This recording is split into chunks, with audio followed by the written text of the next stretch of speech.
I shall now come to the food problem. What is the food problem? Sir, the food problem stated in very simple terms is this. In India, even after 59 years of freedom, we are not able to supply our people with adequate quantities of food grains at reasonable prices or at prices which are within their reach. That is the food problem.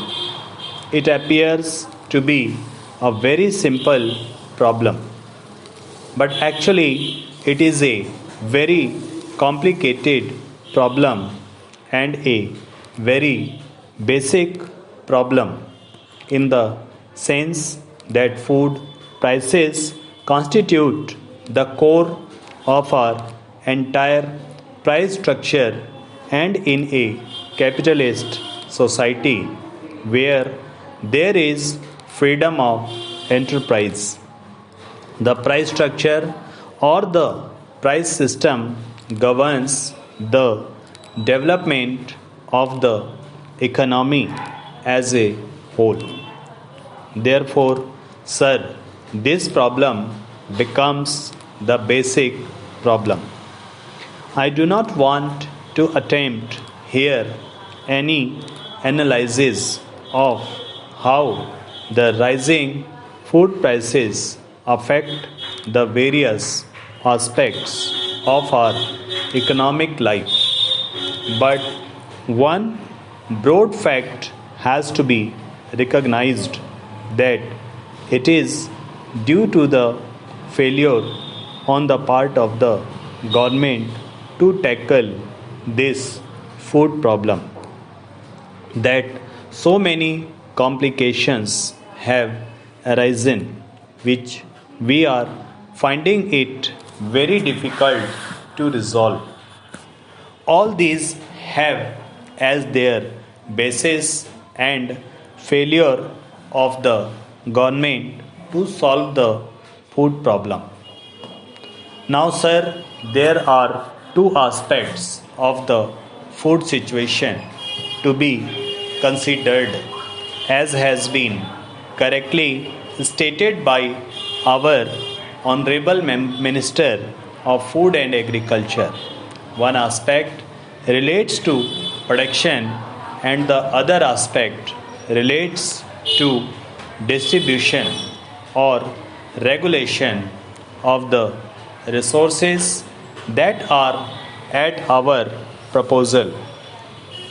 Now, sir, I will take up these two aspects separately and show where the government has failed in its responsibility, where the government policies have been wrong policies, or where the government has failed to work out any policy at all.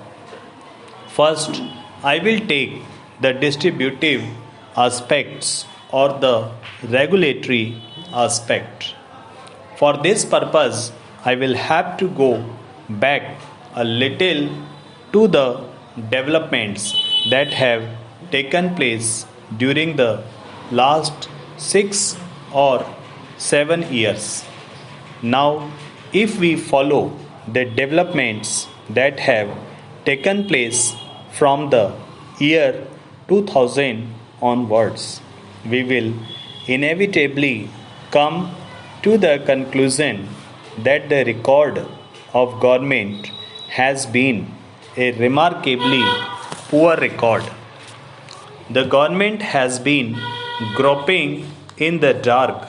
It gets very happy like a child whenever there is improvement in the food situation and whenever there is more production. Sir, the bumper crop of 2003 was an extraordinary crop. It was not a formal crop, and after that year, the whole process was reserved. I will not go into details because that will take some time, but it is a fact that soon after that bumper crop of 2003-4, the government started taking steps for putting an end to rationing, for putting an end to procurement, for putting an end to fair price shops, and for doing away with the food grains licensing and procurement order of 2002. Not only that, sir, the government even allowed certain amount of export of food grains. Exports of food grains were allowed and zonal restrictions were done away with. The result that was free market was restored. It is true that I recognize that at that particular time, because of the inefficient manner in which the government were running the rationing system, there was a lot of discontent against rationing. So it appeared to be a popular move for which the government got 3 cheers. But it was a blind policy. They were not looking ahead.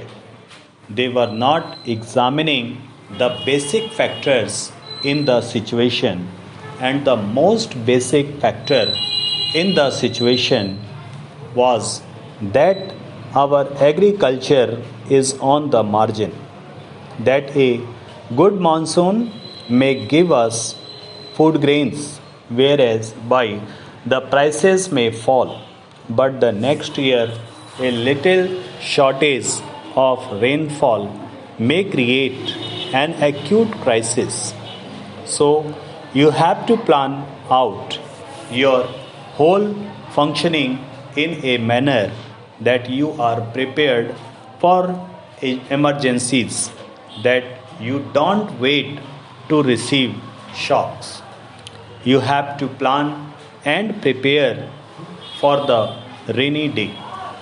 Ultimately, what happened was that after 2003-4, everything was relaxed and free market was restored, and so it went on. Mr. Vice Chairman, I am glad that the Food Minister had placed the cards very frankly from us. Sir, I do not have much grievance about the manner in which the available food is distributed in the country, but my grievance is that the problem of agriculture has not been properly tackled. For that, sir, I cannot throw the blame on the Minister of Agriculture. As a matter of fact, the blame will have to be thrown on somebody who is responsible for planning all these things in the country. Sir, in the 10th 5-year plan, great emphasis was laid on the development of agriculture. Under the first 5-year plan, in a plan outlay of rupees 2 lakh crores, nearly 10% was set